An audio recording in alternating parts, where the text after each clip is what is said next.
Israel और Gaza के बीच की जंग जारी है, लेकिन इजराइल और हमास के बीच हुए घमासान युद्ध में न जाने कितने मासूमों की जान चली गई। युद्ध के बाद इजराइल के कई लोगों को हमास ने बंधक बनाया हुआ है। हालांकि उन कैदियों के बारे में कोई खबर नहीं है जिन्हें इजराइल की तरफ से बंधक बनाया गया। अब इसी मामले पर यूएन की एक रिपोर्ट सामने आई है, जिसमें बंदी बनाए गए कैदियों को लेकर काफी चौंका देने वाली बात सामने आई है। यूनाइटेड नेशन ह्यूमन राइट्स ने बुधवार यानी 31 जुलाई को एक रिपोर्ट जारी की, जिसमें कहा गया कि 7 अक्टूबर के हमले के बाद से इजरायली अधिकारियों द्वारा पकड़े गए फिलिस्तीनी बंदियों को पानी में डुबोया जा रहा है, उन्हें नींद से दूर रखा जा रहा है, बिजली के झटके दिए जा रहे हैं और अन्य प्रकार की यातनाएं और दुर्व्यवहार किया जा रहा है।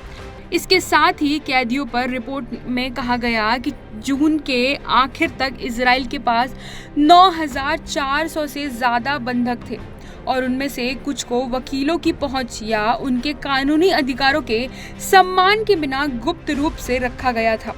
रिपोर्ट के हिसाब से बंदी बने हुए लोगों की गिनती में महिलाएं, मर्द, बच्चे और पत्रकार भी शामिल हैं।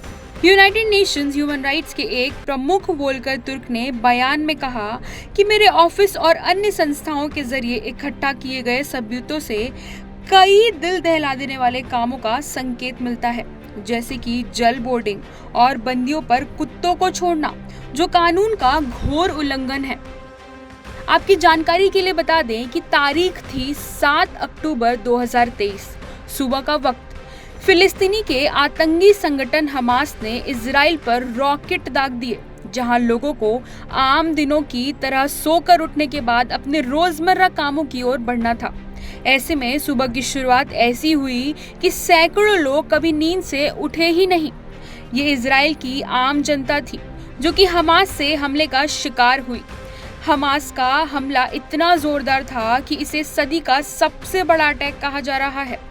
थोड़ी ही देर में पूरी दुनिया को खबर मिलने लगी कि इजराइल पर आतंकी हमला हुआ है।